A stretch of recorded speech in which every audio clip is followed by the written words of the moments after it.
Bapak dan Ibu semua, saya minta kita mute dulu masing-masing mikrofonnya supaya membiarkan acara bisa dimulai.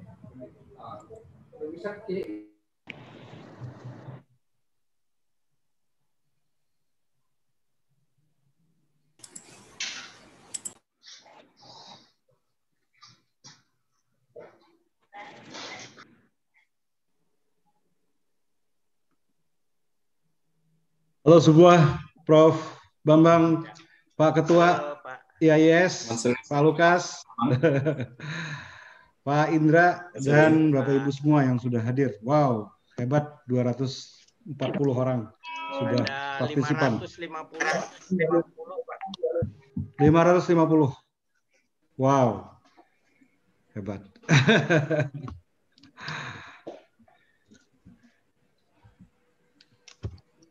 Ya, kita mulai saja ya. Ya Pak Hamam sudah siap ya, Pak Lukas juga. Profesor Ian Legend? Ada ya? Halo. Ada. Profesor Ian Rianto. Hah? Iya. Oke. Alright. Yeah. Oke, selamat sore. Sekarang sudah lewat 3 menit. Kita ada baiknya kita mulai saja acara kita pada sore hari ini. Hari ini kita akan membawa acara Bapak dan Ibu mohon di-mute-kan Ayana pada orang. Halo. Oke, maaf. Kita pada hari ini akan membawakan acara presentasi dari Pak Bambang Rianto Trilaksono sebagai pembicara utama dari Introduction to Self-Supervised Learning dalam acara reguler IAIS. Untuk itu, kami mengucapkan terima kasih atas kehadiran Bapak dan Ibu dan waktunya pada hari ini.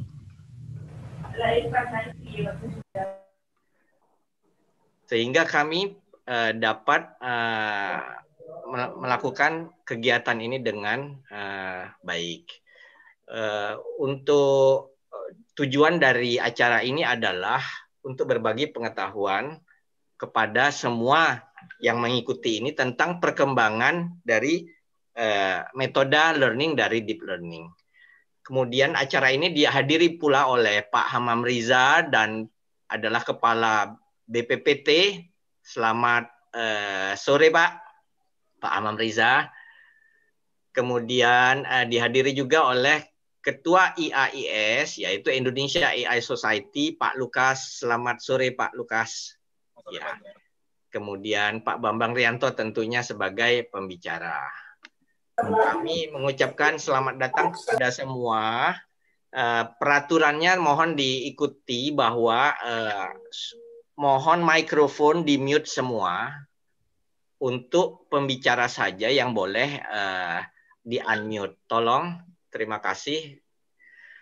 Kemudian bertanya nanti melewati chatting di sini atau chatting di YouTube. YouTube juga sudah on, silahkan lihat di deskripsi WhatsApp group masing-masing supaya Anda bisa mengklik YouTube channel jikalau diperlukan. Oke.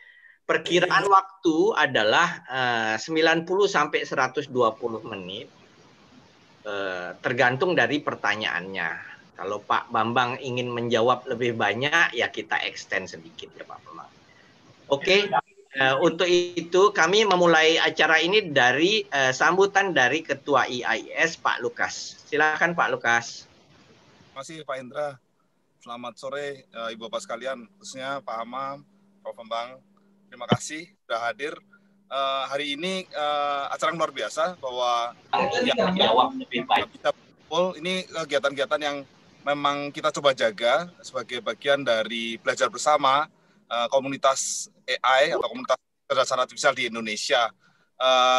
Ada gawe besar yang perlu kita siapkan minggu depan, dan itu adalah acara kita bersama. Jadi terima kasih untuk Pak Indra menginisiasi supaya ada webinar ini, dan terima kasih Prof. Bambang berkenan memberi bridging supaya kita bisa bersiap mendengarkan nanti penjelasan dari Prof. Yan Lecun kan dari Facebook. Jadi hari ini pertemuan ini spesial karena ada kuliah yang cukup ekstensif disampaikan nanti Prof. Bambang Rianto sekitar 1,5 sampai 2 jam. Semoga semuanya bisa hadir penuh dan belajar banyak dari Prof. Bambang. Dan minggu depan tolong pastikan mengikuti kegiatan 3 hari itu dari tanggal 10 sampai tanggal 13. Lalu ini semua adalah bagian dari strategi besar pengembangan kecerdasan artifisial di Indonesia. Mungkin nanti lebih lengkapnya saya serahkan Pak Hamam untuk menceritakan tentang AI Summit ini, karena beliau adalah yang host-nya gitu ya, sebagai koordinator untuk pengembangan atau dari sisi di Indonesia. Mungkin itu antar singkat dari saya. Saya mengucapkan terima kasih untuk semua yang sudah hadir, khususnya buat pembicara Pak Prof. Bambang Rianto, Pak Hamam, dan kawan-kawan IAIS. Saya lihat di sini semuanya antusias dan siap untuk belajar. Saya serahkan kembali Pak Indra. Terima kasih. Ya, terima kasih Pak Lukas. Mari kita mendengarkan sambutan dari Pak Hamam Riza selaku pembina dari IAIS, Indonesia AI Society, dan terutama sebagai Kepala BPPT Badan Pengkajian dan Penerapan Teknologi Menristek BRIN Indonesia. Silakan Pak Hamam. Ya. Terima kasih Pak Indra Kusuma, salah satu motivator.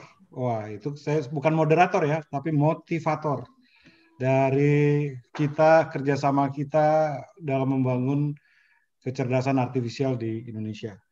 Bismillahirrahmanirrahim. Rabbi sari sadri wa yassir li amri wahlul 'uqdatam min lisani yafqahu qawli. Tawakkaltu 'ala Allah la haula wala quwata illa billahil azim. Assalamualaikum warahmatullahi wabarakatuh. Selamat sore semua. Om Swastiastu, Namo Buddhaya. Salam damai sejahtera. Salam sehat. Alhamdulillah, terima kasih. It is my honor to be here di acara yang diprakarsai oleh Indonesia AI Society, pimpinannya Pak Lukas, yang terus membantu dan mendampingi saya nih, teman-teman di IAIS, di dalam banyak kegiatan yang kita laksanakan. Juga kepada sahabat saya, Prof. Bambang Rianto. Ini lebih daripada seorang ahli dari AI, tapi Prof. Bambang ini adalah teman satu kelas saya di ITB. Tahun 1981 kita sama-sama masuk ITB di jurusan teknik elektro, yang kemudian dilanjutkan oleh Pak Lukas, oleh Pak Indra, ya. Baik, saya ingin menyampaikan beberapa hal terkait dengan acara kita pada hari ini. Memang ini adalah sebuah acara yang saya anggap sangat baik. Road to AI Summit, ya, Inovasi Indonesia AI Summit. Ini yang ada di sini, nih, ya, di background saya, gitu. Yang insya Allah akan kita laksanakan tanggal 10 sampai 13 November minggu depan, ya. Jadi saya mau ceritakan kepada Bapak Ibu semua beberapa hal yang menjadi pendorong kita semua stakeholder itu bergerak bersama-sama di dalam kita membangun kemampuan bangsa kita di bidang teknologi kecerdasan artifisial yang nanti akan secara khusus disampaikan oleh Prof. Bambang terkait dengan self-supervised learning, ya, self-supervised. Kita tahu bahwa kalau kita mau menjadi negara yang maju, tidak ada lain, penghelanya itu adalah inovasi. Ya, penghelanya itu adalah inovasi teknologi. Kita bisa mengacu kepada banyak strategi seperti yang kita tahu untuk Indonesia 100 tahun merdeka, Indonesia 2045 kita ingin menjadi negara Indonesia yang maju, mandiri, adil, dan makmur. Kalau kita lihat lagi ke dalam konteks global, pasti kita sudah kenal yang namanya Sustainable Development Goals dengan 169 target capaian, mulai dari lingkungan sampai kepada teknologi rekayasa, engineering. Ya. Dan kita bisa melihat lagi bahwa di dalam upaya kita menjadi negara maju itu, kita haruslah menjadikan ekonomi kita itu berbasis pada inovasi. Innovation driven economy. Itu istilah yang digunakan oleh World Economic Forum. Ya. Nah, sementara ini Indonesia masih berada di efisiensi driven economy. Ekonomi yang hanya mengutamakan sumber daya alam, sumber daya hayati, gitu. Belum berdasarkan kemampuan, keunggulan dari sumber daya manusianya. Ya. Nah, karenanya kita pun terdorong untuk mengembangkan kompetensi kita, ya, di dalam seluruh aspek inovasi teknologi yang dihadirkan oleh era industri 4.0 ini, ya, termasuk di sini adalah kecerdasan artifisial. Ya, yang lainnya, cloud computing, big data, ya, dan lain-lain, itu adalah bagian daripada perkembangan teknologi industri 4.0 itu. Nah, sejatinya kalau kita ingin menguasai teknologi, tentu kita haruslah mengerti, memahami teknologi itu. Dan bagaimana strategi kita untuk mengadopsi ataupun paling tidak mengedepankan, ya, untuk kita beradaptasi dengan teknologi yang terbaru ini. Ya, kita sebut terbaru, walaupun sejarahnya dari tahun 1960-an, artificial intelligence ataupun kecerdasan artifisial ini kita lihat saat ini merupakan teknologi kunci, ya, untuk berbagai kemajuan di dalam berbagai bidang, kesehatan, pangan, di bidang energi, di bidang pemerintahan, pelayanan publik, di bidang keamanan dan pertahanan negara. Jadi sangat luas cakupan dari AI ini. Nah, untuk itulah pada awal tahun ini kita berkumpul bersama-sama, termasuk dengan seluruh ekosistem yang kita sebut dengan ekosistem pentahelix. Tetapi secara khusus di Stranas ini, di Strategi Nasional Kecerdasan Artifisial, itu kita sebut dengan quad helix. Akademisi dari bisnis, ya, atau perusahaan, dari industri, ya, kemudian dari komunitas seperti dari Indonesia AI Society (IAIS), ya, serta dari sisi pemerintahan, itu berkumpul bersama-sama membangun yang namanya Strategi Nasional Kecerdasan Artifisial 2020-2045. Tidak heran kita menempatkan kecerdasan artifisial ini adalah Indonesia Toward 2045. Karena memang sesungguhnya itu yang ingin kita capai bersama-sama dengan memanfaatkan teknologi ini. Saya secara khusus berterima kasih kepada Pokja, banyak sekali teman-teman dari Indonesia AI Society yang bergabung di sini, ya, untuk membangun Stranas AI. Dan lagi-lagi kita membuktikan bahwa kalau kita bekerja sama, tidak sendiri-sendiri, tidak dalam silo-silo, ternyata banyak sekali tantangan yang bisa kita terobos bersama. Jadi kita itu menjadi game changer sebenarnya. Di masa pandemi sekalipun, sebuah strategi nasional itu bisa, yang terkait dengan kecerdasan artifisial ini bisa lahir, ya, dan sudah resmikan peluncurannya pada Hari Kebangkitan Teknologi Nasional, tanggal 10 Agustus 2020 yang lalu.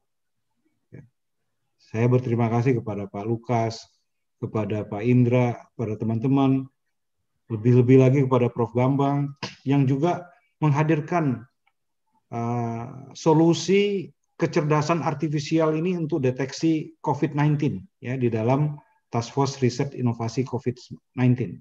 Ya.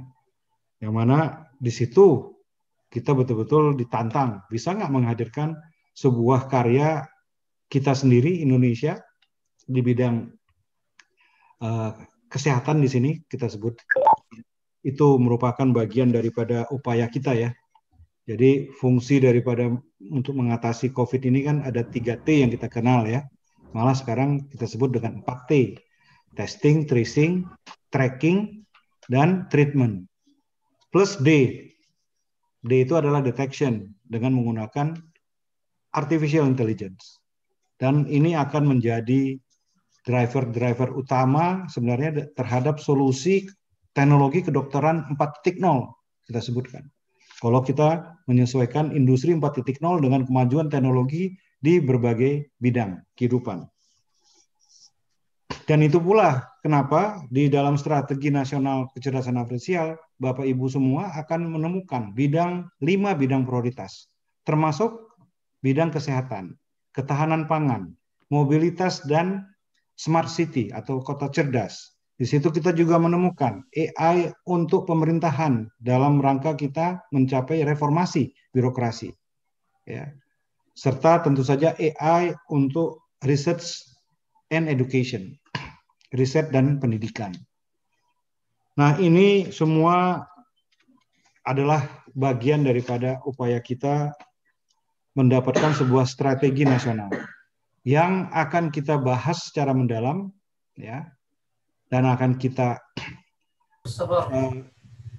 kaitkan dengan sebuah upaya kita, ya. Jadi AI Summit ini adalah road to presidential regulation, kepada sebuah peraturan presiden terkait dengan kecerdasan artifisial. Kenapa kita perlu itu? Karena banyak sekali negara di dunia yang telah memiliki national strategy di bidang kecerdasan artifisial, ya, yang kemudian mampu untuk diimplementasikan dan kemudian melahirkan inkubasi dari berbagai startup AI companies di negara masing-masing. Ya. Dan kita tidak mau tertinggal karena sesungguhnya ekonomi digital, ekonomi kreatif yang menjadi upaya kita untuk menjadi negara maju sesuai yang mandiri dan adil dan makmur itu dicapai melalui penerapan inovasi teknologi di berbagai bidang. Nah, karenanya pada kesempatan ini saya ingin mengajak Bapak Ibu semua ya untuk dapat berpartisipasi di dalam Inovasi Indonesia AI Summit ya 2020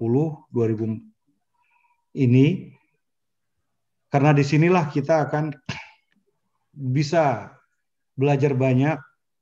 Disinilah kita akan membangun jejaring yang lebih kuat lagi, gitu ya, dari seluruh stakeholder, baik itu pelaku industri, apakah itu perguruan tinggi, akademisi, peneliti, rekayasa, komunitas artificial intelligence di Indonesia, yang kemudian nanti akan membahas mengenai hal-hal yang bisa kita lakukan secara bersama-sama. AI untuk kedokteran, AI untuk reformasi birokrasi ataupun pemerintahan, ya, sistem pemerintahan berbasis elektronik seperti Peraturan Presiden Nomor 95 tahun 2018 itu sangat erat kaitannya dengan harapan Presiden. Sudah ada AI, begitu ya, yang memang akan menjadi sebuah pengungkit bagi pencapaian pertumbuhan ekonomi di negara kita.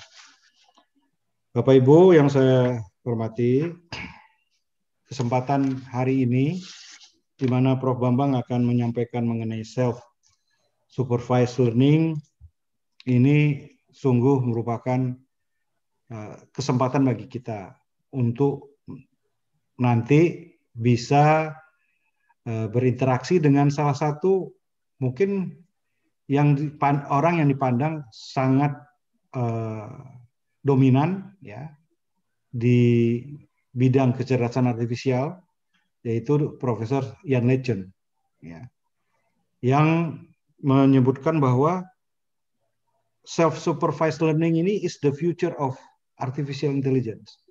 Jadi artificial intelligence itu sudah future, ini the future of AI lagi. Kenapa self-supervised learning itu sangat baik kita bahas dan kita dalami? Karena selain dia itu adalah masa depan untuk kecerdasan artifisial, dia ini merupakan sebuah metodologi untuk kita mendapatkan pengetahuan. In pursuit of knowledge sebenarnya. AI itu adalah in pursuit of knowledge. Dan kita tahu bahwa di dalam mengembangkan kecerdasan artifisial, kita akan sangat bergantung kepada data. Ya. Data yang kemudian di dalam upaya kita menerapkan machine learning ataupun deep learning, malah saya quote apa yang disampaikan oleh Ian Legend itu, machine learning is not deep studying. Deep learning itu bukan deep studying. Deep studying itu adalah upaya bagaimana data, ya, ketergantungan kita terhadap data yang sudah dilabel itu menjadi prioritas di dalam upaya kita membangun sebuah sistem yang memiliki kecerdasan. Ya. Nah, nanti saya kira Prof. Bambang Rianto akan mendalami ini bersama-sama, kita akan membuka perspektif kita di dalam salah satu prioritas riset dari banyak peneliti di bidang kecerdasan artifisial. Saya tidak akan berpanjang lebar mengenai apa yang menjadi metode yang dari Profesor Ian Legend ini, tapi saya harap kesempatan ini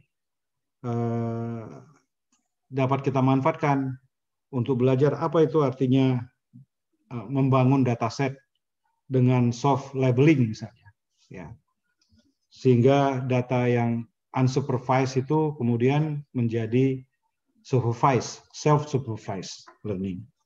Dan saya juga pada kesempatan ini mengajak semua untuk hadir dan nanti akan bersama-sama kita semua menghadiri acara AI Summit ya tanggal 10 sampai 13 November. Jangan lupa register di AIS 2020 ya, atau di ai-innovation.id, ai-innovation.id di situ ya. Dan kita nanti juga akan melihat langsung bahwa Pak Presiden akan meluncurkan AI Summit ini, dan harapan kita dengan menghadirkan banyak pembicara dari mancanegara ini akan menambah lagi wawasan kita dan menguatkan semangat kita untuk menjadikan Indonesia berdaya saing di bidang kecerdasan artifisial ya. Dan sebelum saya akhiri, izinkan saya untuk memutar short video ya mengenai AI Summit ini ya, Pak Lukas, Pak Indra ya. Mohon izin untuk menyemangati semua teman-teman di sini, Bapak Ibu, para milenial yang hadir. Saya senang sekali bisa bertemu dengan Bapak Ibu semua pada kesempatan acara IAIS regular meeting ini yang sungguh terasa luar biasa. Silakan videonya.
Oke, terima kasih banyak untuk waktu yang diberikan kepada saya, kepada seluruh organizing. Terima kasih dan terima kasih Prof. Bambang untuk Terima kasih. kuliahnya sore ini. Terima kasih. Wassalamualaikum warahmatullahi wabarakatuh. Waalaikumsalam. Ya, terima kasih Pak Hamam atas arahannya mengenai AIS 2020 yang akan menjadi tonggak dari kita semua menuju ke kemandirian bangsa dalam AI. Semoga semua bisa mengikuti AIS 2020 ini. Ingat, daftar ais2020.id. Oke, untuk melanjutkannya, mari kita lanjutkan dengan membacakan kurikulum vitae dari Pak Bambang Rianto Triaksono, Profesor. Mari kita bacakan banyak sebenarnya, tetapi saya bacakan hanya sedikit saja. Ya, Pak Bambang adalah guru besar Sekolah Teknik Elektro dan Informatika STEI ITB. S1 dari ITB Teknik Elektro dan S2 dan S3 di Waseda University Jepang. Scientific Advisor dari Center for AI ITB. Director of Advanced Robotic Laboratory STEI ITB. Wakil Rektor Bidang Riset, Inovasi dan Kemitraan ITB tahun 2015 sampai 2019. Research Fellow University of New South Wales, Australia, 2012 hingga sekarang. Ketua Tim Task Force Research dan Inovasi AI untuk deteksi COVID. BPPT Editorial Board pada beberapa jurnal internasional. Dan founder startup dari Riset.ai. Untuk itu saya persilahkan Pak Bambang untuk memulai presentasinya. Terima kasih. Baik, terima kasih Pak Indra. Mohon izin share screen. Berikutnya Pak, artikel ilmiah. Bapak mengirim ke Google Drive, itu ternyata artikel ilmiahnya tidak diupload. Ya, padahal Pak Joni setahu saya tidak. Coba dilihat. Apakah bahan presentasi ini sudah dapat dilihat, Pak Indra? Bisa, Pak. Baik. Baik, terima kasih Bapak Ibu sekalian. Selamat sore. Assalamualaikum warahmatullahi wabarakatuh. Salam sejahtera untuk kita semua dan salam sehat bagi Bapak Ibu dan kita semua yang hadir pada acara ini. Izinkan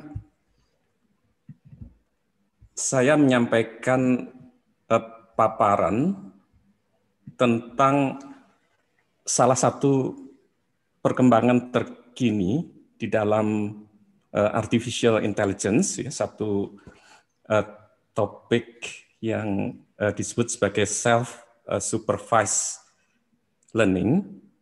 Dan pada kesempatan ini hanya introduction-nya saja yang akan kita diskusikan. Dan saya nanti akan dibantu juga oleh asisten Deo begitu untuk mendemokan ya beberapa coding dan eksekusi dari self-supervised learning.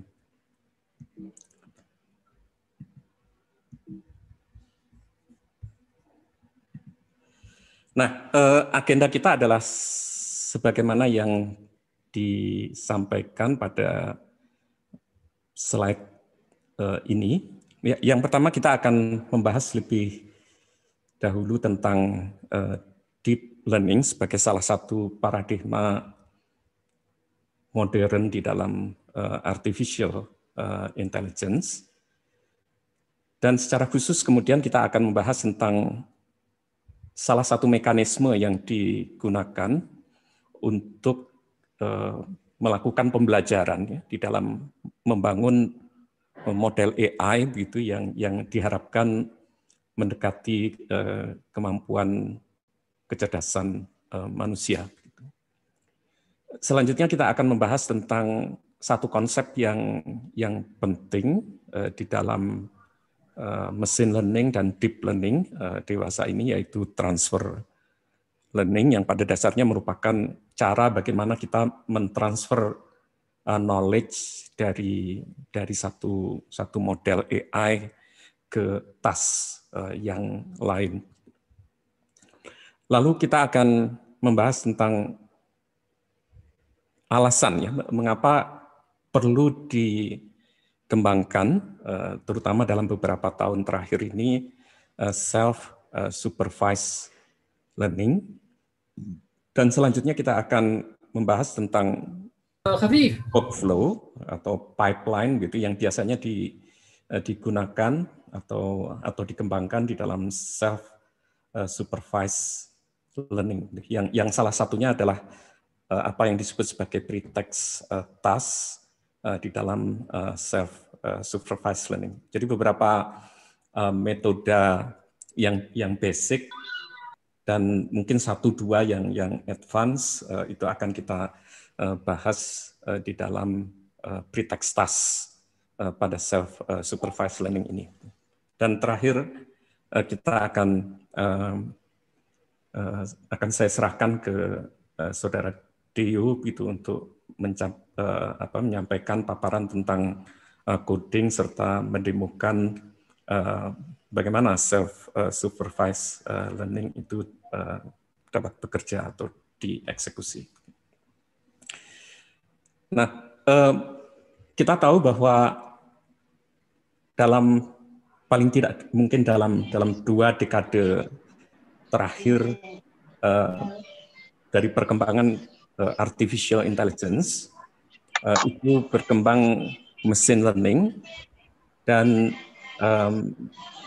dalam mungkin sekitar 1 dekade belakangan ini dikembangkan deep learning begitu yang telah diaplikasikan pada banyak bidang, mulai dari kita mendeteksi objek yang muncul pada foto, pada video seperti diperlihatkan di sebelah kiri ini gitu.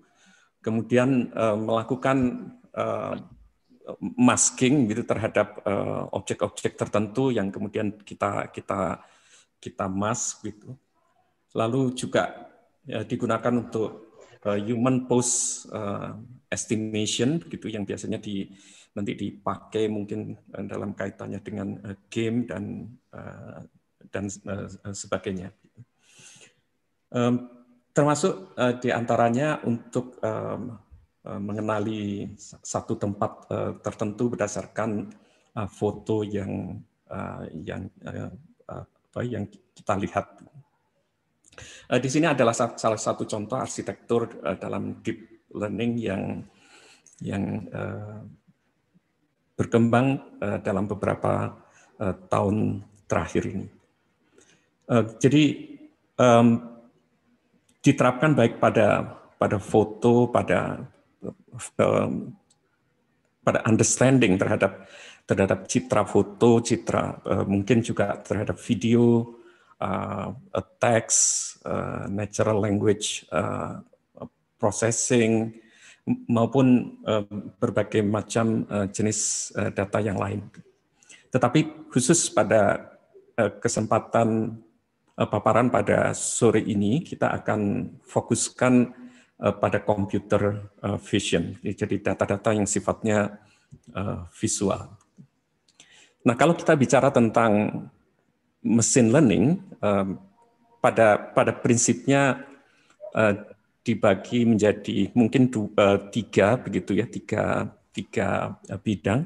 Yang pertama adalah yang supervise, di mana ada semacam guru yang mengajarkan, ada instrukturnya begitu yang mengajarkan, dan itu ada dalam bentuk label yang kita kita gunakan atau kita lakukan anotasi terhadap data, dan ini biasanya dipakai untuk klasifikasi, mungkin termasuk prediksi dan regresi. Sementara untuk yang unsupervised, ini tidak ada guru yang mengajarkan, tidak ada instruktur yang diberikan atau tidak ada label gitu pada data, dan task yang seringkali dipecahkan di situ adalah pengelompokan dan reduksi dimensi. Selanjutnya ada mekanisme yang lain yang disebut sebagai reinforcement learning. Ini biasanya diterapkan pada agent yang memiliki kemampuan untuk decision making, gitu, seperti di dalam robotics atau di dalam games dan beberapa aplikasi yang lain. Nah, kombinasi antara deep learning dan supervised learning itu dewasa ini telah menjadi satu tools di dalam AI yang sangat luar biasa berkembang begitu, dan itu di prinsip supervisinya itu dapat diperlihatkan di dalam image yang kita lihat seperti ini, di mana diberikan semacam labeling atau anotasi, di mana image ini adalah airplane, di sini adalah mobil, di sini adalah sekelompok dari burung, kucing, dan seterusnya. Ini yang kita namakan sebagai label atau anotasi, begitu, yang itu dilakukan oleh human, dan berdasarkan kepada data citra serta anotasi yang diberikan tadi atau yang dibuat tadi,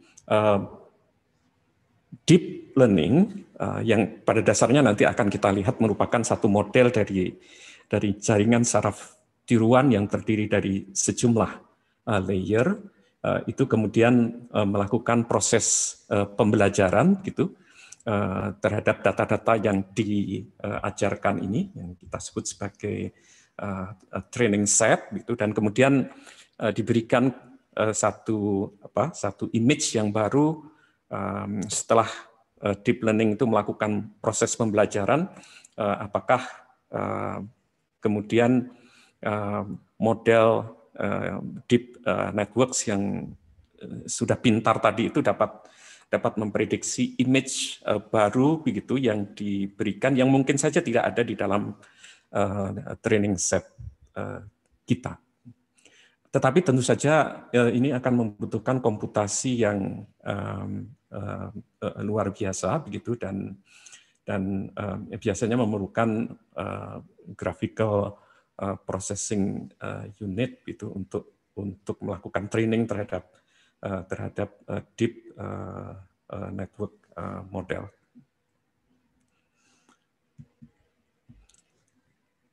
Sebagai dasar dari model deep learning itu didasarkan atau diinspirasi oleh cara kerja otak manusia begitu, yang dimana otak manusia terdiri dari miliaran neuron, dan ini neuron dianggap sebagai satu unit terkecil dari jaringan saraf yang ada di dalam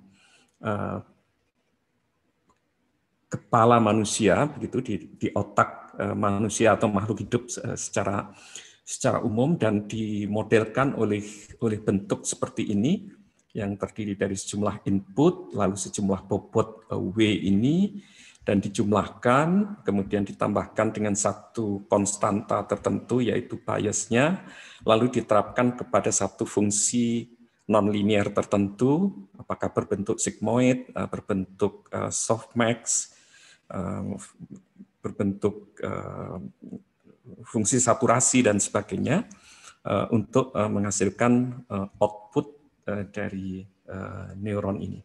Dan ini kemudian neuron-neuron ini kita lambangkan saja sebagai satu lingkaran kecil dan kemudian disusun biasanya di dalam sejumlah lapisan begitu mulai dari input, lapisan yang pertama, lapisan yang kedua, ketiga dan seterusnya sampai menghasilkan output. Nah, biasanya data citra yang akan kita kenali itu diberikan lakukan kuantisasi terhadap nilai pikselnya apakah dalam bentuk biner atau dalam bentuk gray level begitu, dan kemudian output ini menghasilkan klasifikasi ya, kelas dari katakanlah image yang ingin diprediksi. Dan proses belajar dilakukan dengan melakukan update terhadap bobot-bobot jaringan yang ada di semua layer ini dengan satu proses yang melibatkan dua siklus, yaitu siklus komputasi dalam arah maju dan komputasi dalam arah mundur. Jadi komputasi dalam arah mundur sekaligus akan melakukan update terhadap bobot dan bias dari jaringan saraf tiruan atau model jaringan saraf tiruan. Dan jika model ini disusun dengan sejumlah layer yang cukup besar, maka model ini kita sebut sebagai deep neural networks dan secara umum kemudian disebut sebagai deep learning. Nah, salah satu arsitektur yang banyak dikembangkan terutama untuk memproses citra dan video itu adalah convolutional neural networks yang ini ditemukan oleh Profesor Jan LeCun yang akan hadir dalam summit yang akan datang. Pada dasarnya convolutional neural networks ini akan terdiri dari convolutional layer yang ada di sini dan fully connected layer gitu yang pada intinya satu input dari image itu kemudian dilakukan proses konvolusi, max pooling layer dan seterusnya sampai dihasilkan dimensi yang lebih kecil, biasanya kita sebut sebagai feature atau embedding, yang kemudian embedding itu menyatakan feature dari image yang sedang kita lakukan pembelajaran atau sedang kita lakukan prediksinya. Selanjutnya embedding ini dihubungkan dengan fully connected layers, jadi mungkin bisa terdiri dari sejumlah layer jaringan saraf tiruan yang kemudian biasanya digunakan untuk melakukan klasifikasi dari image. Nah, perbedaannya dengan machine learning yang klasik itu ekstraksi fitur dari image itu dilakukan secara otomatis gitu di setiap layer dari konvolusi ini gitu. Sementara di machine learning secara klasik itu dilakukan secara hand coded atau secara manual. Bobot-bobot ada baik di fully connected layer maupun di convolutional layer, dan secara umum itu kita sebut sebagai parameter dari convolutional neural networks.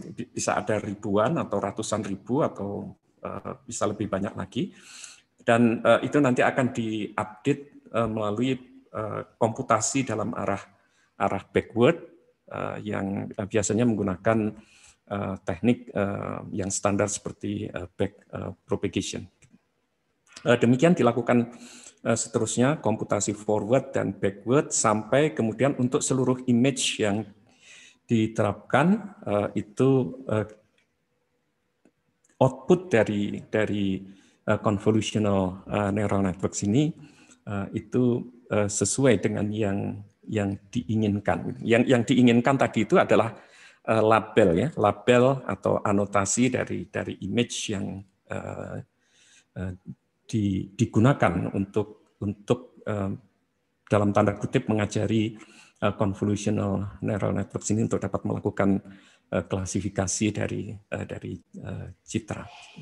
Nah, biasanya feature itu dibentuk dari low level feature, kemudian fitur yang lebih tinggi dan fitur yang lebih tinggi lagi gitu. Nah, dalam beberapa tahun belakangan ini, convolutional neural networks yang tadi dipaparkan secara sepintas itu kemudian dikembangkan gitu dan dikompetisikan di dalam kompetisi dengan menggunakan ImageNet, satu database image yang sangat besar ya, jutaan image dengan label, dengan anotasinya, dan beberapa arsitektur yang memenangkan kompetisi itu antara lain adalah AlexNet, VGG, ResNet, Inception, DenseNet, dan seterusnya yang memiliki akurasi klasifikasi objek yang bahkan sudah dianggap melebihi kemampuan manusia untuk mengenali objek melalui visual dan otaknya. Di sebelah kanan ini adalah arsitektur dari ResNet, jadi disusun dari input ke output itu terdiri dari banyak layer konvolusi dan fully connected layer, dan karena itu dipandang sebagai model dari deep learning. Nah, yang berikutnya adalah transfer learning. Jadi salah satu popularitas dari machine learning dan deep learning itu adalah kemampuan AI, kemampuan machine learning dan deep learning itu untuk melakukan transfer learning. Dalam pengertian mentransfer knowledge yang dimiliki oleh satu model deep learning tertentu itu untuk task yang baru. Jadi workflow dari supervised learning kurang lebih seperti ini. Jadi kita punya images X katakanlah begitu, dan kita melakukan anotasi untuk menyatakan bahwa ini adalah kucing, ini adalah anjing, dan ini adalah kucing. Jadi kita punya pasangan image dan anotasinya begitu. Dan kemudian menggunakan convolutional neural networks itu untuk melakukan klasifikasi. Dalam istilah di machine learning biasanya disebut sebagai learn representation atau representation learning. Dan kemudian model yang diperoleh itu digunakan untuk sebagai pre-train model, sebagai model yang sudah di pre-train, yang sudah di training untuk menyelesaikan task yang baru, yang biasanya mirip dengan task yang kita gunakan di awal untuk atau pada supervised learning. Jadi kurang lebih seperti ini perbandingan antara traditional machine learning, di mana setiap task itu akan dikembangkan model AI-nya sendiri yang kita sebut sebagai learning system. Sementara pada transfer learning, kalau kita memiliki target task gitu, yang misalnya kita ingin melakukan klasifikasi dari objek yang ada di foto atau di citra, mungkin mengenali wajah seseorang, mungkin mengenali objek-objek yang ada di dalam foto misalkan. Maka sebelumnya kita mungkin memiliki source task yang sudah kita train ke deep learning model, dan itu menghasilkan satu knowledge. Sebetulnya knowledge di sini sebetulnya adalah model dari deep networks gitu yang sudah di train secara supervised untuk task yang ada di sumber gitu. Jadi misalkan task yang ada di sumber itu mengenali katakanlah wajah orang barat begitu, dan kemudian kita ingin kembangkan satu sistem di mana kita ingin mengenali foto dari wajah orang Indonesia begitu, kita bisa menggunakan transfer learning untuk kepentingan itu gitu. Dan ini cukup efektif karena itu bisa dilakukan secara lebih cepat dibandingkan kita melakukan training dari scratch untuk target task. Jadi kurang lebih analoginya seperti kalau kita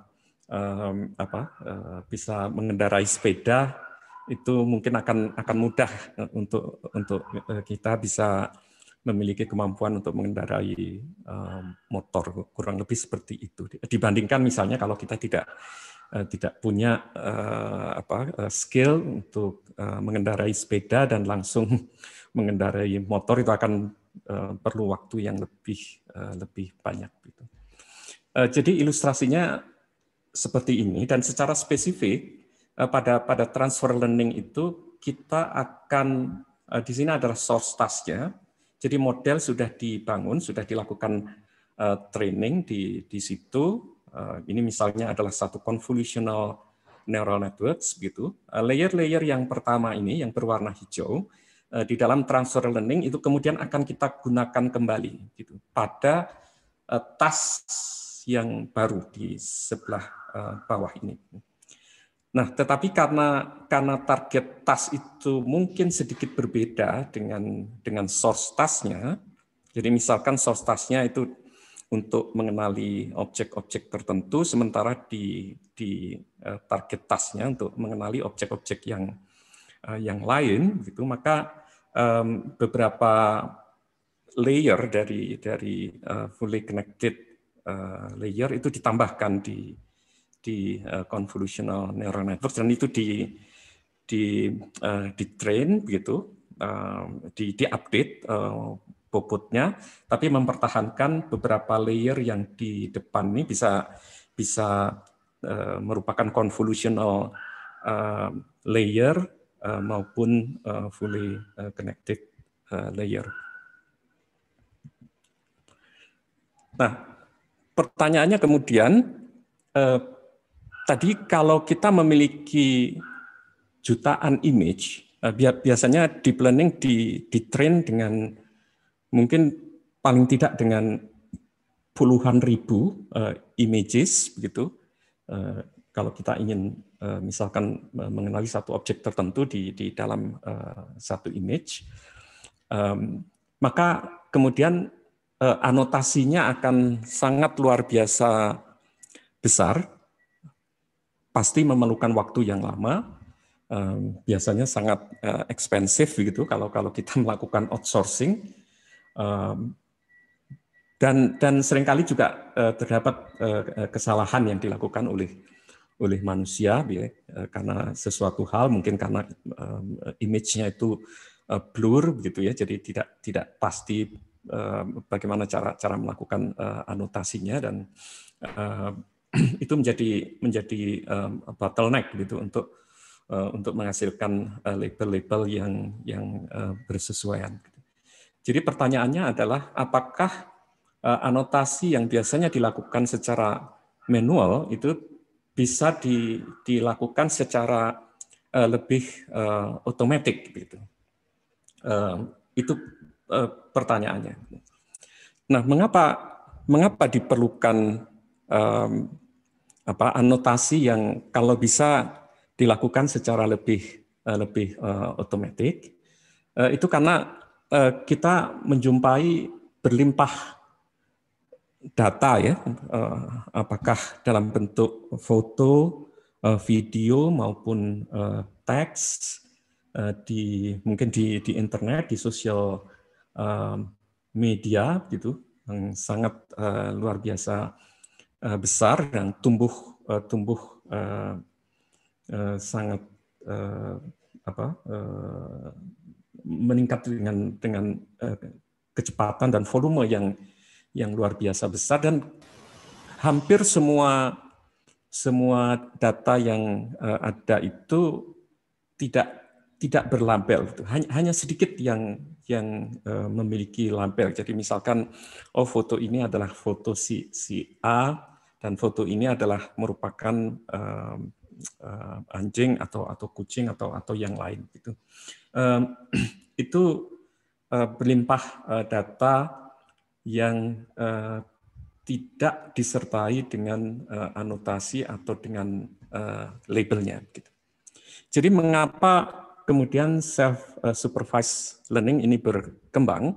Tadi disebutkan bahwa anotasi manual itu mahal, lama, memerlukan sumber daya yang besar. Gitu.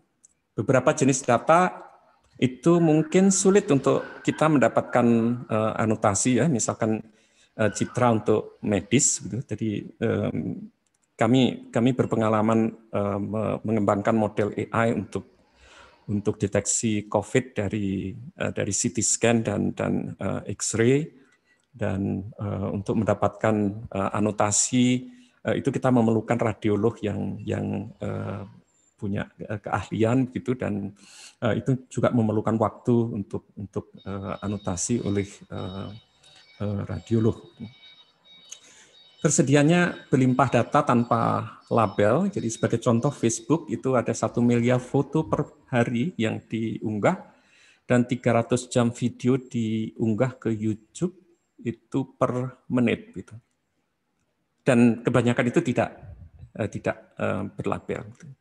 Nah, pada sisi yang lain, secara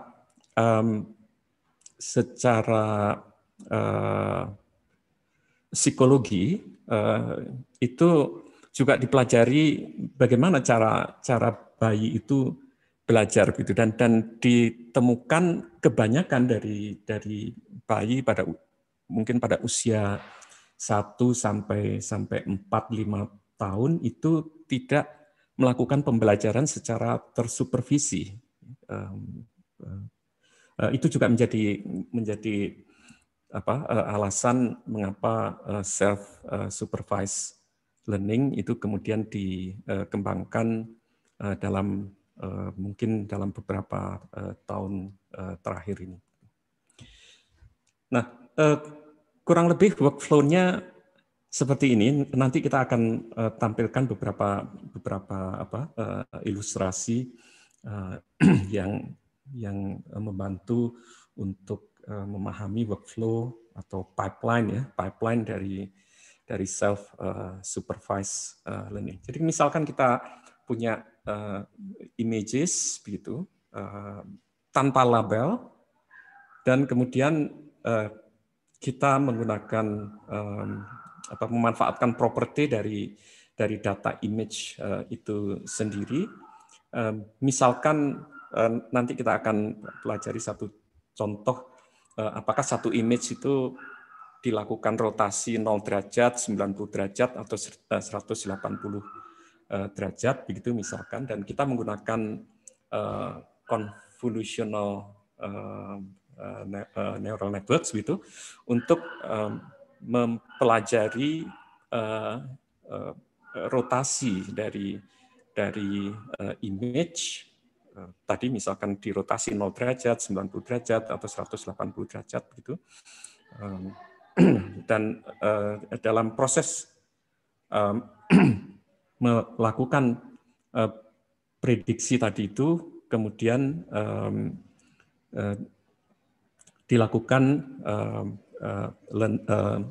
representation learning atau pembelajaran terhadap representasi dari images, dan kemudian dilanjutkan dengan biasanya dengan transfer learning. Nah, self-supervised learning pada dasarnya merupakan salah satu jenis unsupervised learning. Jadi tadi disebutkan bahwa ada supervised learning, ada unsupervised learning, dan ada reinforcement learning. Bentuk dari self-supervised learning itu pada dasarnya merupakan salah satu jenis dari unsupervised learning, ya, di mana data itu sendiri yang kemudian menyediakan supervisi dalam bentuk pseudo label, gitu. Karena labelnya tidak di-create oleh manusia, tetapi oleh karakteristik atau feature yang ada di data itu sendiri yang ditrainingkan kepada deep neural network. Secara umum biasanya sejumlah data ditahan atau dihilangkan, dan deep learning model itu ditugaskan untuk melakukan prediksi terhadap data yang dihilangkan dari bagian image yang tidak berlabel tadi itu. Jadi mempelajari representasi atau fitur dari data yang tidak berlabel. Pada dasarnya self-supervised learning itu akan memiliki dua tahap penting, yaitu pre-train model kita itu dengan apa yang disebut sebagai pretext task. Itu misalnya tadi adalah memprediksi rotasi dari image, dan kemudian setelah pre-train model itu dibangun, kita bisa melakukan fine tuning untuk misalkan dari data-data yang sedikit berlabel begitu, dengan menggunakan transfer learning seperti yang tadi dijelaskan di depan. Nah, dua task ini apa? Yang pertama adalah pretext task, disebutnya sebagai pretext task, merupakan satu task yang predefined gitu, di mana deep neural networks itu akan perlu memecahkannya. Dan di dalam proses ini, fitur visual itu akan dipelajari dengan satu objective function tertentu dari pretext task. Downstream task merupakan computer vision application. Kalau kita fokusnya pada computer vision, yang biasanya dipakai untuk mengevaluasi kualitas dari fitur yang dipelajari oleh self-supervised learning. Dan aplikasi di downstream task ini benar-benar dapat mengambil manfaat atau mengeksploitasi pre-train model yang diterapkan pada pretext task. Downstream task pada dasarnya bisa apa saja, begitu. Jadi bisa klasifikasi dari citra, pengenalan wajah, segmentasi dari image, dan berbagai macam aplikasi computer vision yang lain. Jadi dua tahap dari self-supervised learning itu ditunjukkan oleh diagram ini. Jadi self-supervised model biasanya dibangun dan ditrain untuk memprediksi rotasi tanpa menggunakan label, dan kemudian pre-train modelnya digunakan di dalam downstream layer atau downstream task dengan menggunakan prinsip transfer learning. Nah, beberapa jenis pretext task yang relatif basic begitu, itu diajukan oleh beberapa peneliti.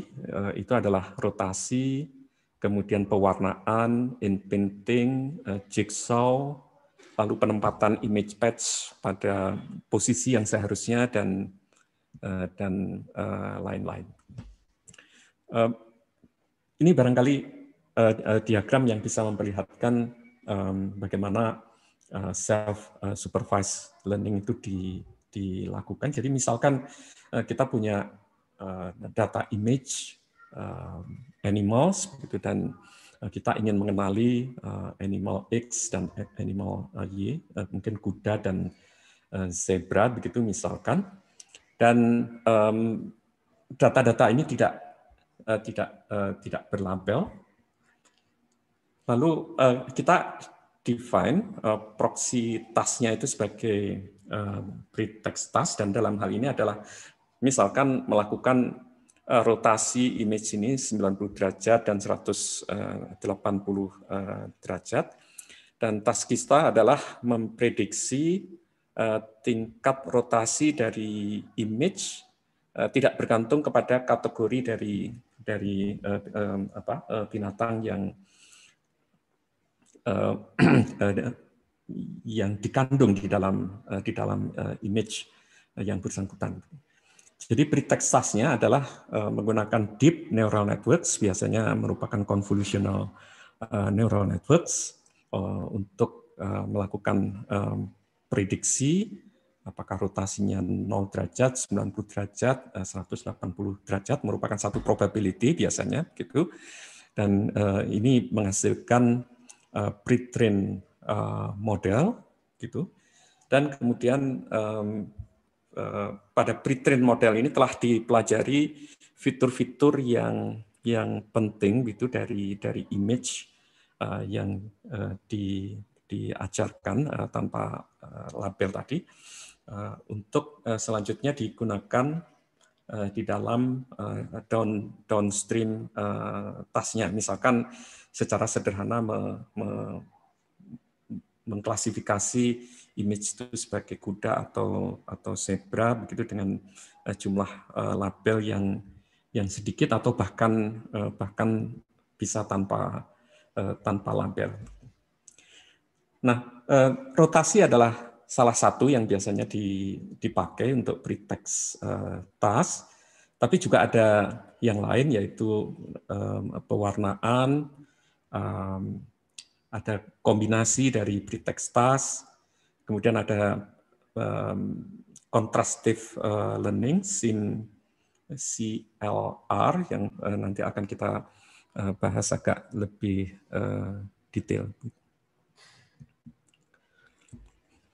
Ini contoh penggambaran yang mungkin bisa lebih jelas. Kita punya image, ya, kita rotasi gitu, kemudian diajarkan ke satu deep neural networks tertentu untuk memprediksi rotasinya begitu, dan kemudian selanjutnya ini digunakan untuk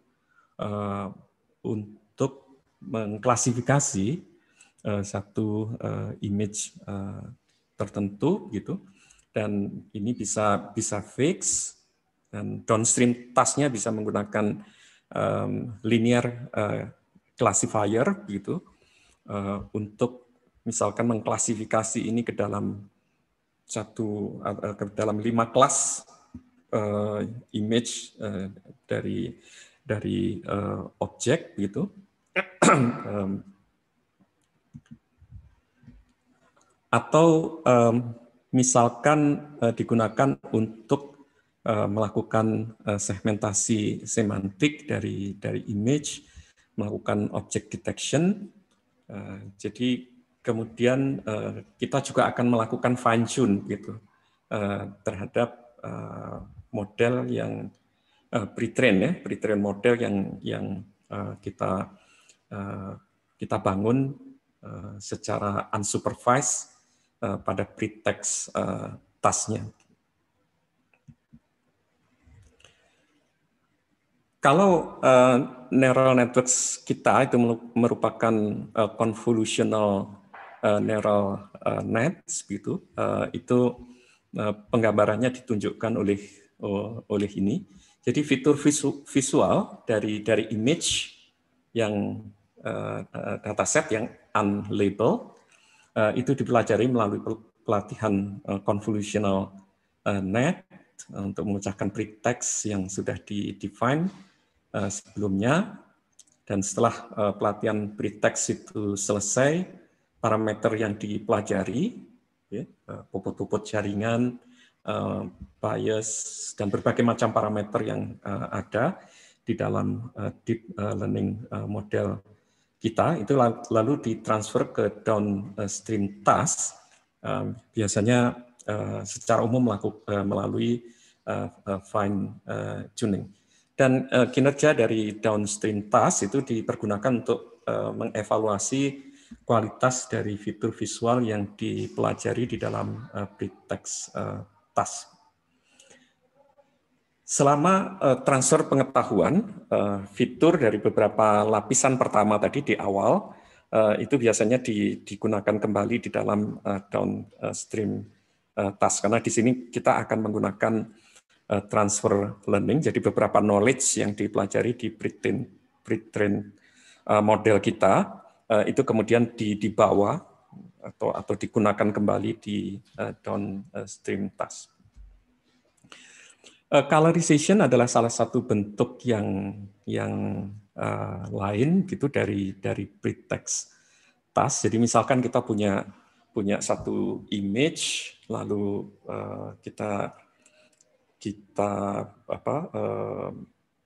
kita buang warnanya gitu, lalu dengan menggunakan gray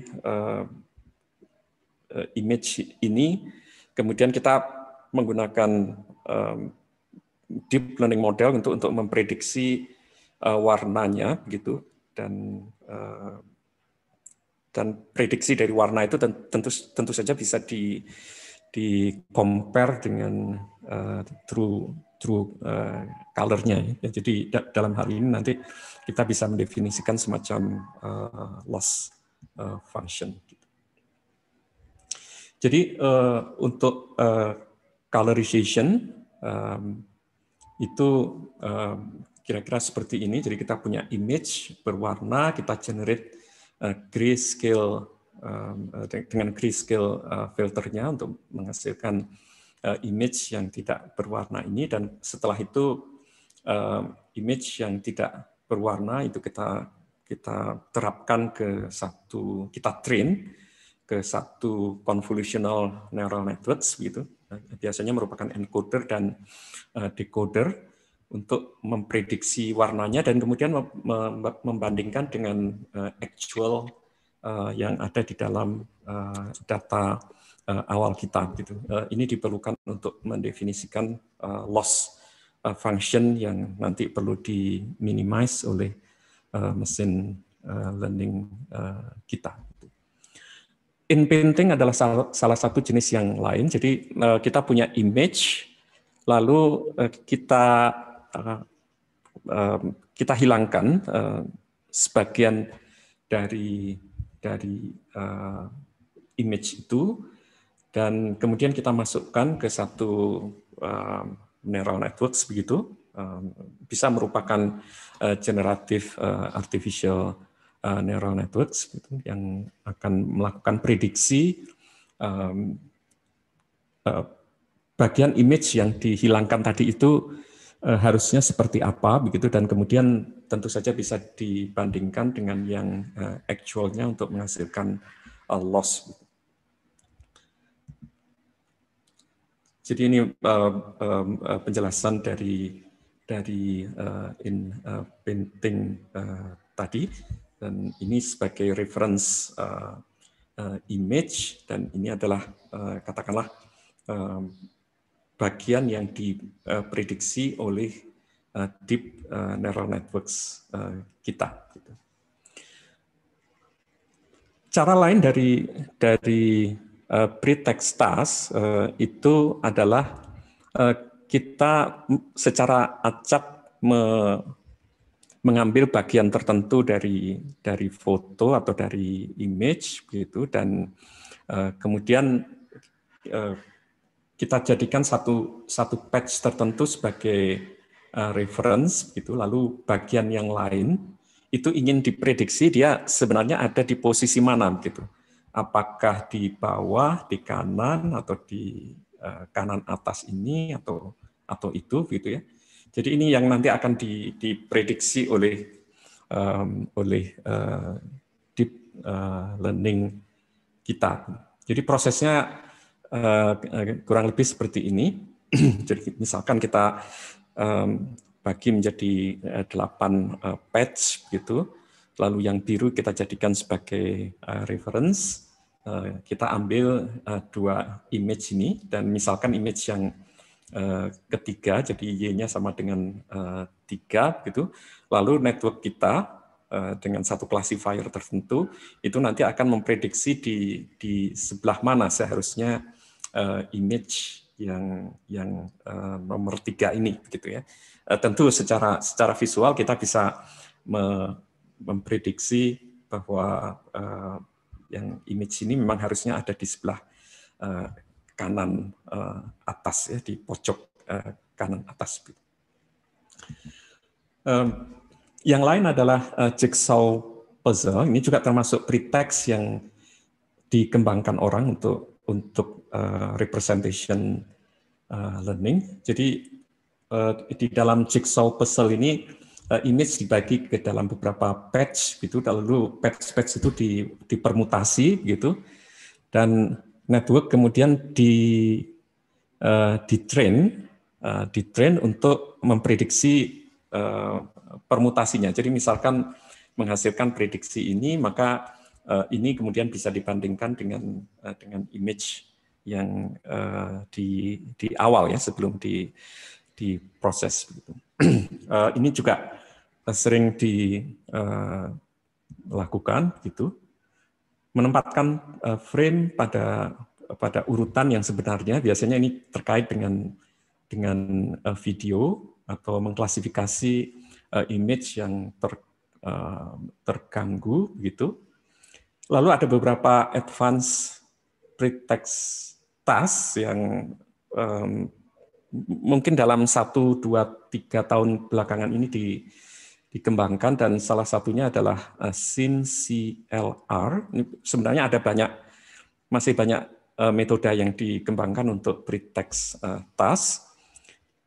Simple Framework for Contrastive Learning of Visual Representation, biasanya disebut sebagai SimCLR, itu digambarkan oleh ini. Jadi saya punya image, lalu image ini saya transform, bisa dengan rotasi, bisa dengan di-filter, bisa di-crop, bisa digeser dan sebagainya begitu. Lalu kalau image ini merupakan hasil transformasi dari image yang ada, itu kita pandang dia sebagai sampel positif, dan kedua sampel positif itu kemudian diajarkan ke satu deep neural networks tertentu, biasanya CNN di situ, dan kemudian digunakan neural networks yang lain, dan outputnya ini nanti menghasilkan maximize agreement gitu antara 2 image yang berkorelasi tadi gitu. Secara matematis loss function-nya didefinisikan seperti ini. XK plus itu adalah X, dan X plus itu adalah positive example, itu artinya 2 image yang berkorelasi karena merupakan hasil transformasi dari image X.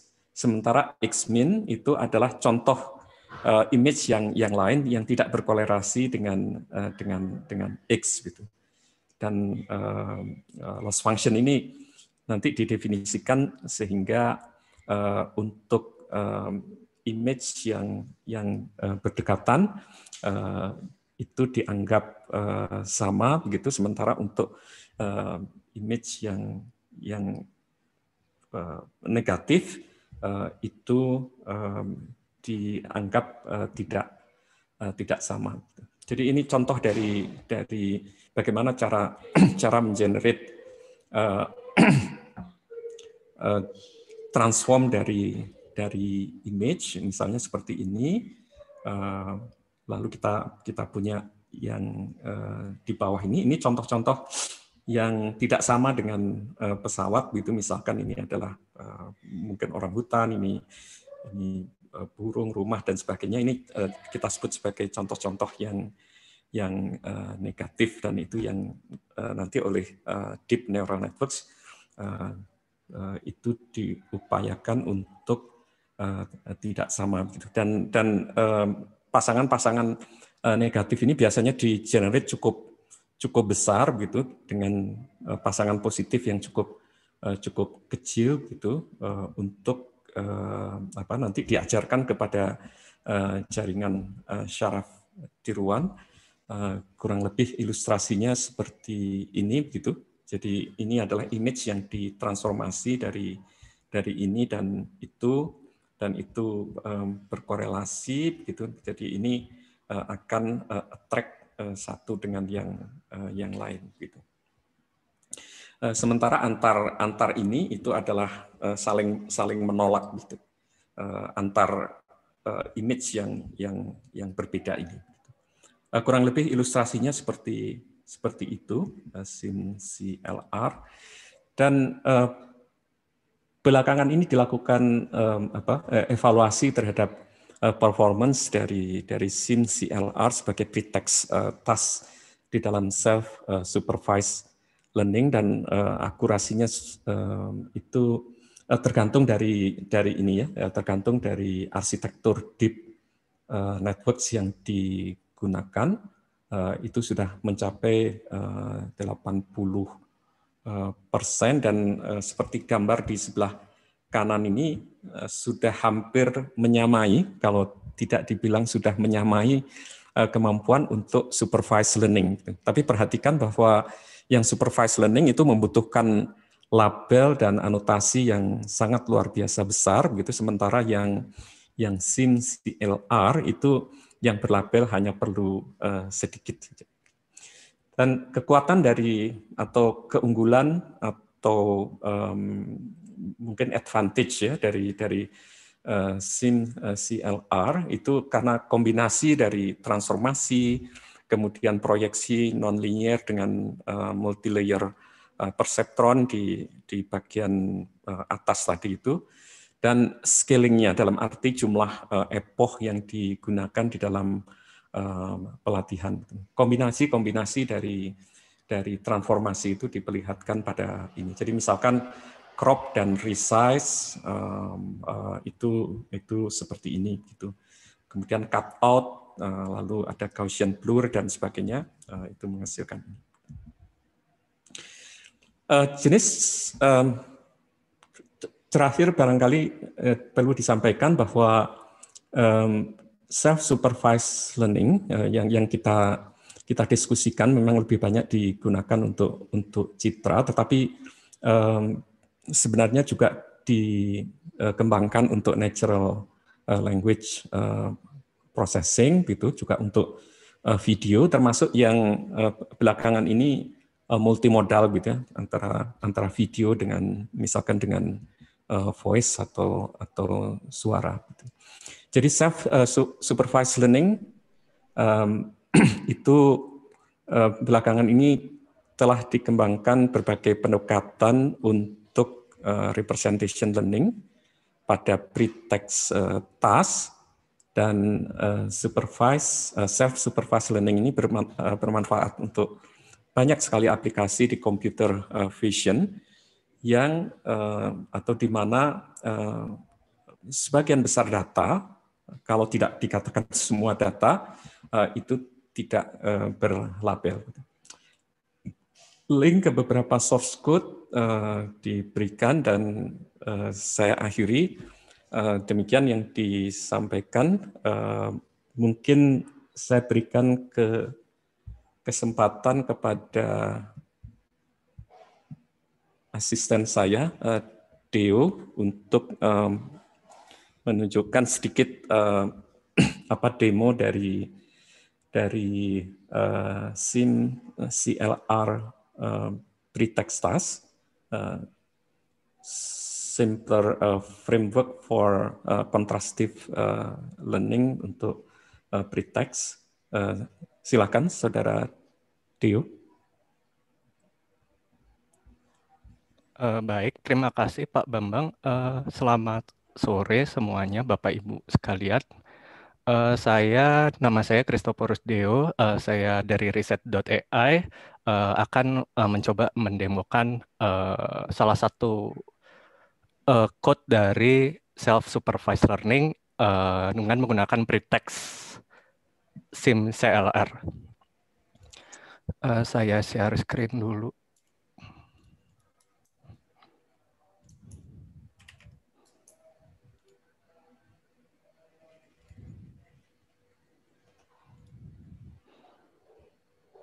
Sudah terlihat? Sudah, Mas. Oke, terima kasih. Jadi sebenarnya untuk mencoba code ini saya mengambil sumber dari GitHub di sebelah atas ini. Kemudian sebenarnya saya hanya menjelaskan bagaimana pretext ini dipakai ke downstream task. Mengapa? Karena training pretext ini memakan waktu yang cukup lama, tapi akan coba saya jelaskan. Pertama-tama mengenai pretext SIM CLR ini sudah dijelaskan oleh Profesor Bambang. Kemudian codingannya bisa di git clone, kemudian create environment, dan dataset yang digunakan adalah STL10. Ini dari Stanford. Ini sifat datasetnya mirip dengan dataset gambar CIFAR 10. Ada 10 label yang terdiri dari berbagai macam label seperti pesawat, burung, mobil, dan sebagainya. Kemudian ukurannya 96x96. Kemudian training image-nya itu totalnya 5.000 dari 10 kelas. Dan test image-nya itu 8.000 dari 10 kelas.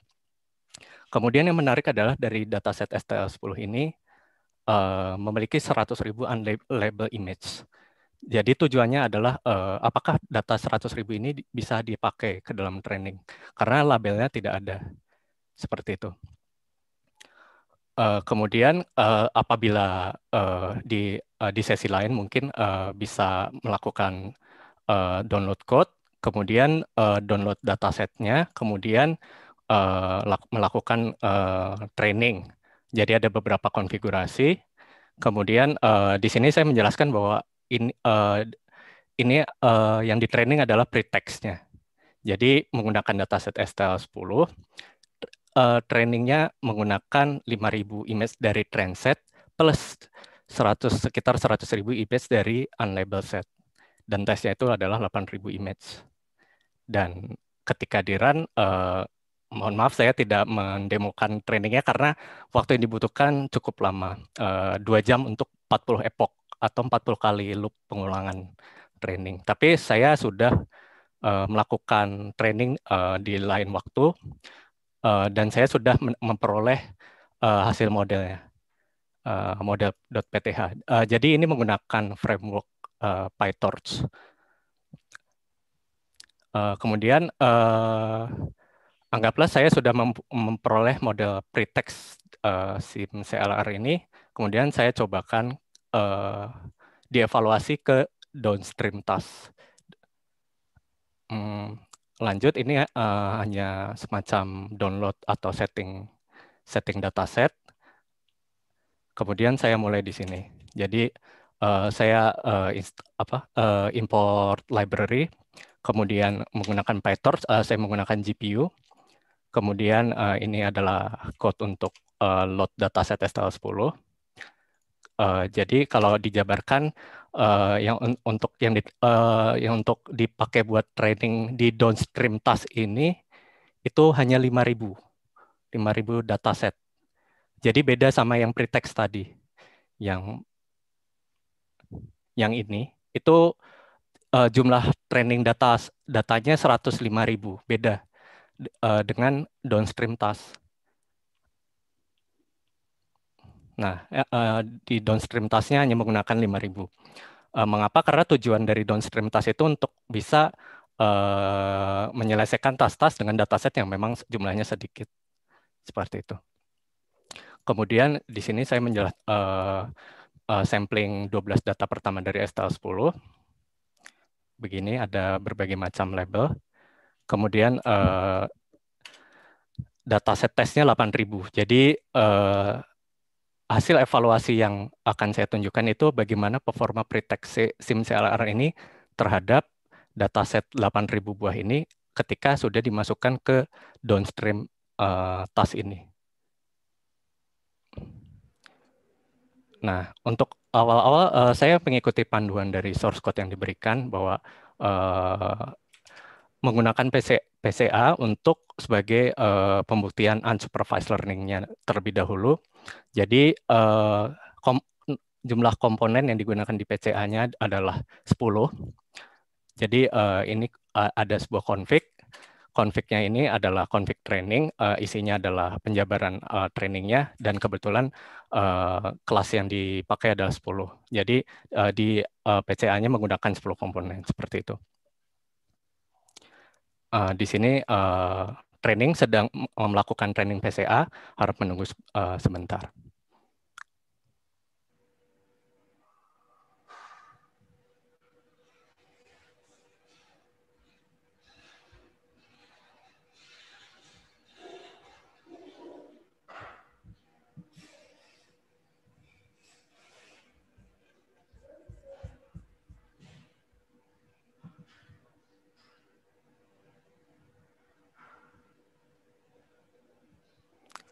Nah, sudah dihasilkan fitur yang dihasilkan dari PCA, kemudian dievaluasi dengan menggunakan klasifikasi logistik regression dan KNN. Ini sebenarnya training downstream task-nya di sini. Kalau yang ini hanya mengambil fitur awalnya PCA terlebih dahulu, lalu di training di downstream task yang ini.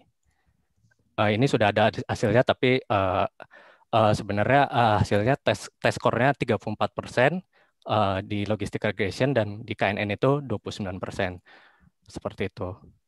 Kalau dijalankan trainingnya cukup lama, tetapi sudah ada hasilnya sebenarnya. Saya jalankan saja. Jadi metode ini hanya untuk menunjukkan unsupervised learning PCA dibandingkan performanya dibandingkan dengan pretext model yang lain. Sambil menunggu.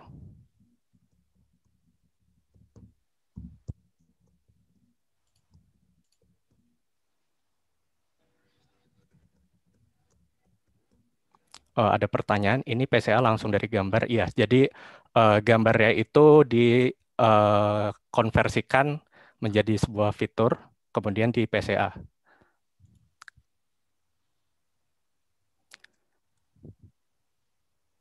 Oh iya, fiturnya gambar dikonvert menjadi fiturnya menggunakan library sklearn standard scalar, seperti itu. Kemudian lanjut, saya menggunakan pretext model dari hasil training yang 2 jam yang ditunjukkan tadi.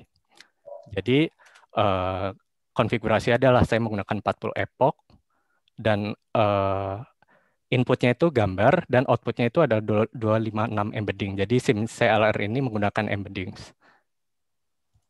Kemudian saya lakukan konfigurasi load model dengan menggunakan PyTorch.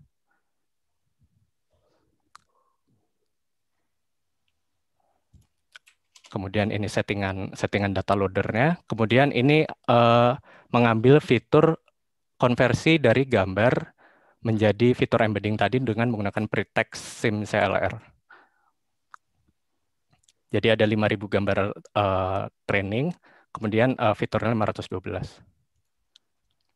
Kemudian fiturnya ini di training ke downstream task. Jadi diambil, bukan di training, maksudnya di inference ke dataset tes yang 8.000 tadi. Maaf. Mohon maaf, yang tadi 2 tahap ini adalah untuk mengambil fitur dari yang pertama adalah 5.000 data dari training set, yang kedua adalah 8.000 data dari test set. Kemudian keduanya saya evaluasi dengan menggunakan tadi logistic regression dan KNN. Ini training downstream task. Ini sebenarnya sudah ada hasilnya, 69% di logistic regression dan 65% di KNN, tapi saya akan lakukan training.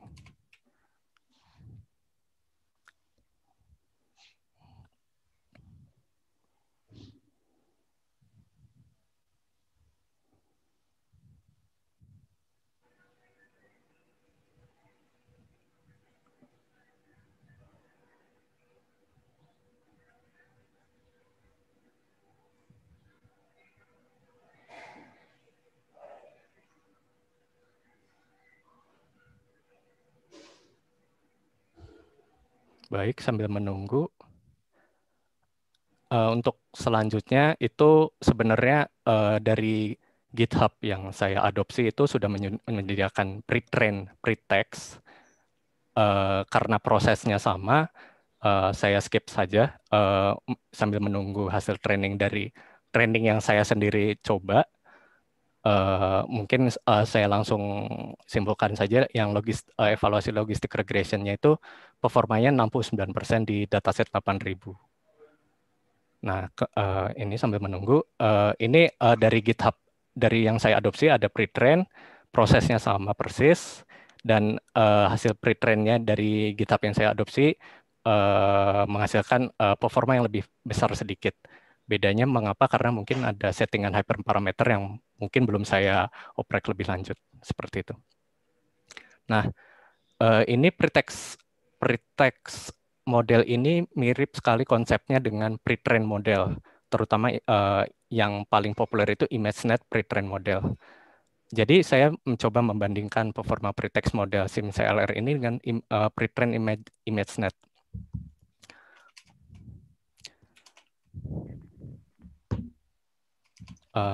Prosesnya sama.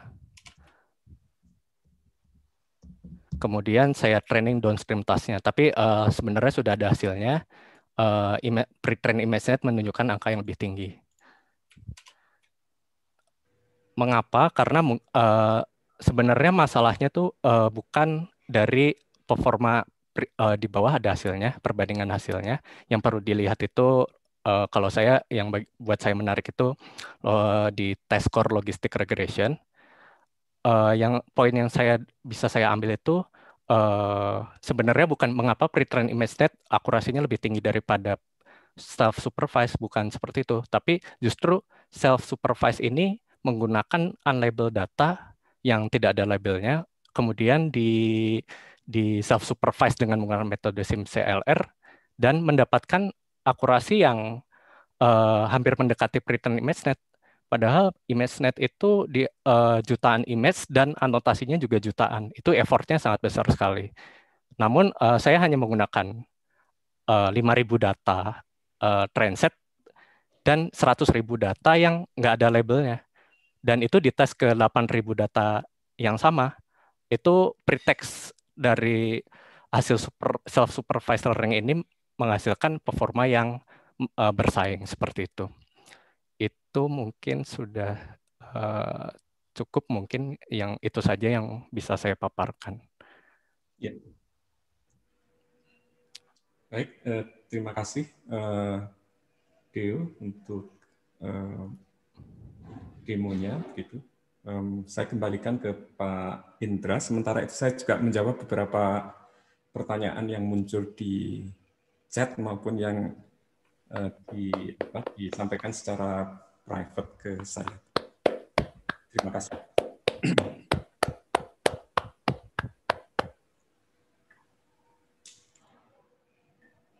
Thank you Pak Bambang atas segala presentasinya dengan Deo juga. Ini saya presentasi mau menyampaikan ada beberapa pertanyaan dari pendengar yang belum terjawab, Pak. Jadi yang sudah terjawab banyak juga.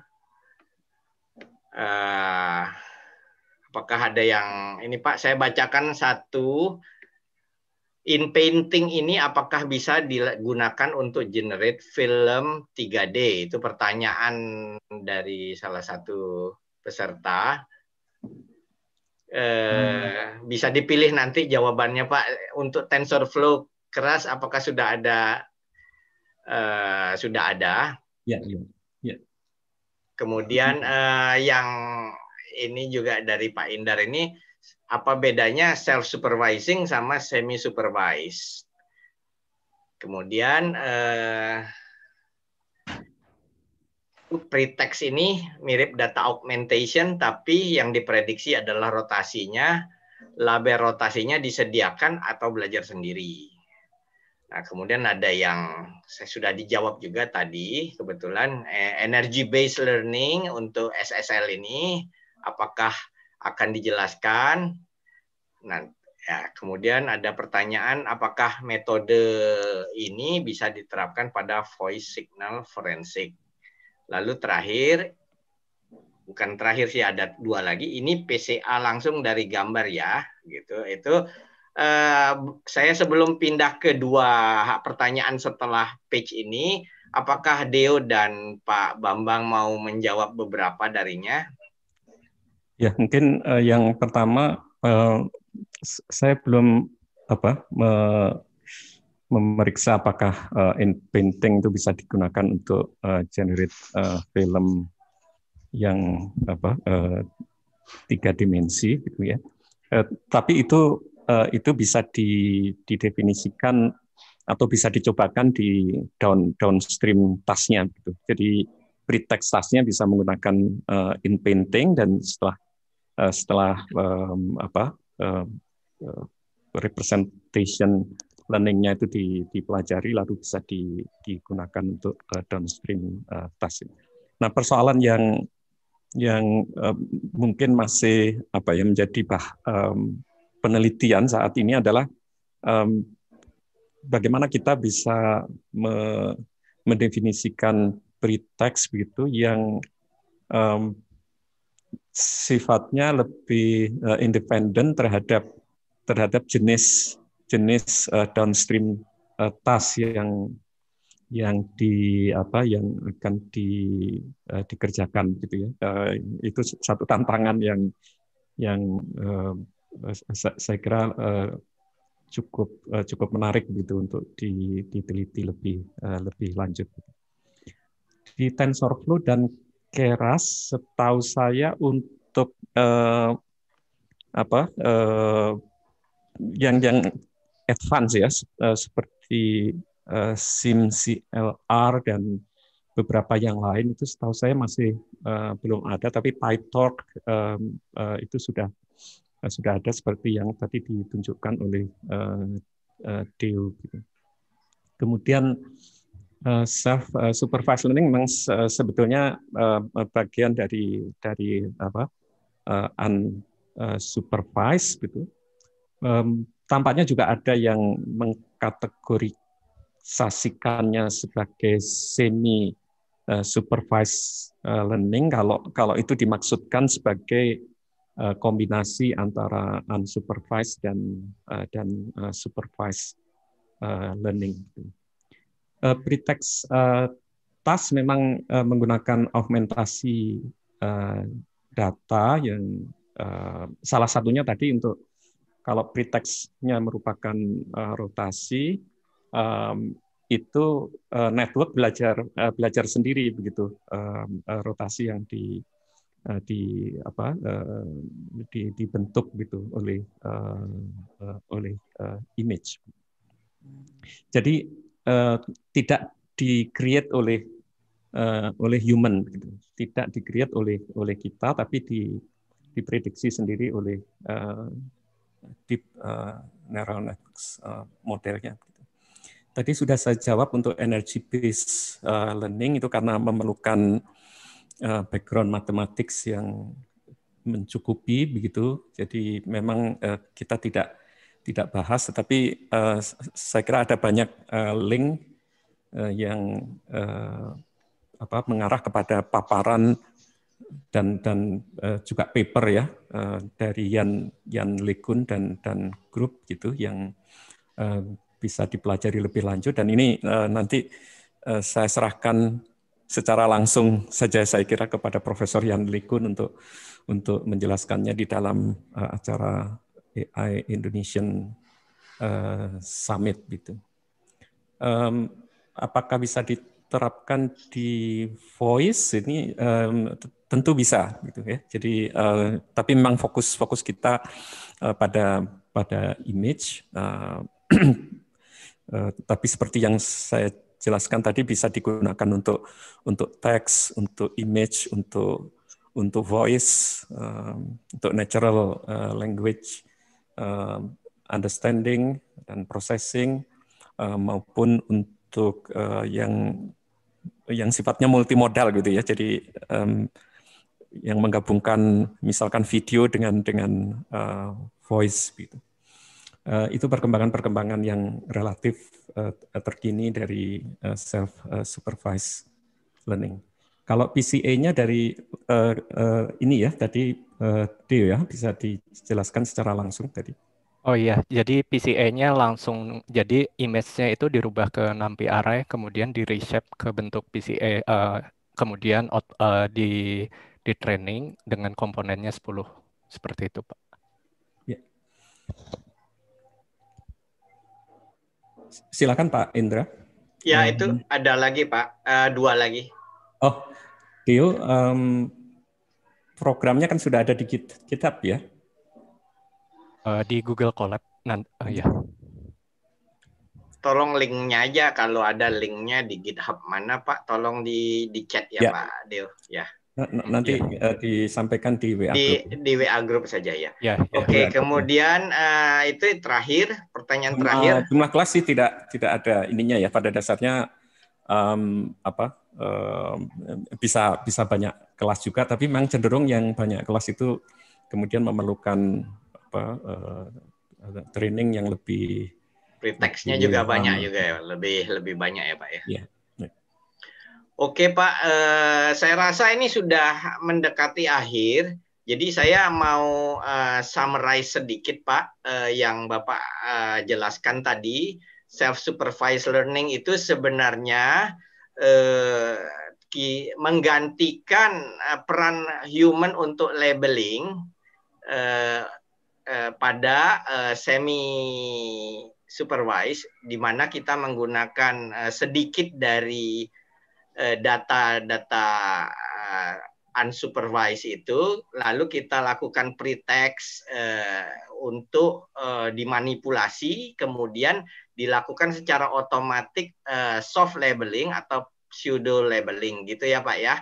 Jadi tetap dianggap unsupervised learning mestinya, tapi ya itu tergantung definisinya, benar. Kemudian juga ini bisa digunakan untuk banyak hal di kemudian hari, karena dengan tidak diperlukannya human lagi untuk supervise atau labeling, kita bisa lebih banyak menggunakannya untuk aplikasi-aplikasi yang jauh lebih besar gitu. Kemudian Bapak juga membuat presentasi beberapa macam pretext, dan itu dilakukan secara otomatis oleh mesin sendiri ya Pak ya. Ya. Ya. Kemudian terakhir ini memang banyak matematiknya, tapi ini sebenarnya ada hubungannya dengan energy base yang seperti yang di pertanyaan tadi. Tapi akan lebih baik semua orang mendengarkannya sendiri dari Jan LeCun di ais2020.id. Silahkan daftar. sekarang sudah 2.000 pendaftar ya, itu karena banyak jadi bisa semua ikut. Dan tanggal 11 November jam 10 itu Yan LeCun akan membicarakan hal yang sama tapi lebih dalam gitu ya Pak ya. Ya, silahkan, kami sangat berharap kita lebih banyak berdiskusi ini. Nanti kalau mau diskusi technical ada di Special Interest Group dari IAIS yang akan dibentuk segera setelah banyak interest dari orang yang ingin mendiskusikan matematiknya. Saya rasa begitu Pak Bambang, ini sudah hampir jam 6, jadi untuk semuanya di WA Group itu akan kita bagikan PDF-nya dari Pak Bambang ini. Kemudian nanti linknya untuk Google Colab itu akan dibagikan juga. Kalau ada pertanyaan tambahan mungkin masih boleh Pak di WAG atau sebisanya. Gimana Pak Bambang? Oh boleh. Oke. Dan lebih baik dipikir dulu, kita akan membutuhkan pertanyaan-pertanyaan yang sangat bagus buat ditanyakan ke Yan LeCun directly tanggal 11 November ya Pak ya. Ya. Oke, terima kasih rekan-rekan semua, Bapak Ibu, ini sudah waktunya banyak, ada hampir 500 peserta Pak, dari live chat ditambah Zoom, ini luar biasa. Saya harap kita bisa belajar lagi dari Pak Bambang atau dari yang lainnya. Terima kasih semua. Semoga sehat selalu di masa pandemi ini. Terima kasih. Bye. Terima kasih Pak Indra, terima kasih Bapak Ibu sekalian. Selamat sore menjelang malam. Kita mau foto-foto atau gimana Pak? Dicoba-coba fotonya, kalau bisa dibuka semua. Buka semua. Ya, kita tunggu ya 7 lapis, soalnya sekarang 7 kali 60 dari saya punya sih, sebentar. Ini sudah semua? Ya saya ambil seadanya ya, 1, sebentar, tunggu.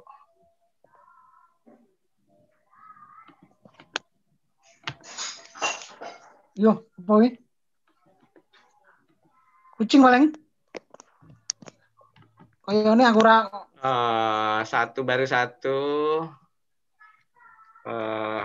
2. Bentar ya Pak, sorry ini memang agak lambat kalau dalam pemotoan ini karena ada 500 orang tadinya sih, sekarang sudah berkurang, syukurlah. 2, 3.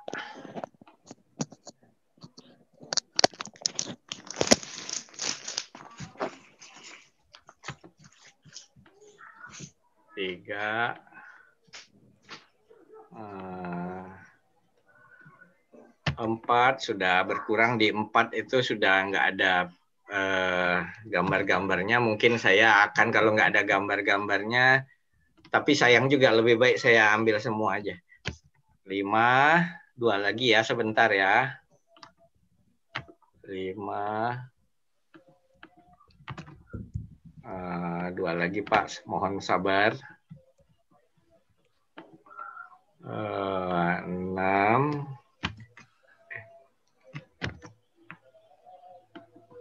6 ini. 1 lagi sebentar. 6 dan 7. Wah, terima kasih semua. Nanti saya bagikan fotonya di WhatsApp. Terima kasih semua atas kehadirannya. Semoga kita bisa ketemu kembali. Terima kasih. Bye. Bye-bye. Mohon izin Pak Indra. Ya.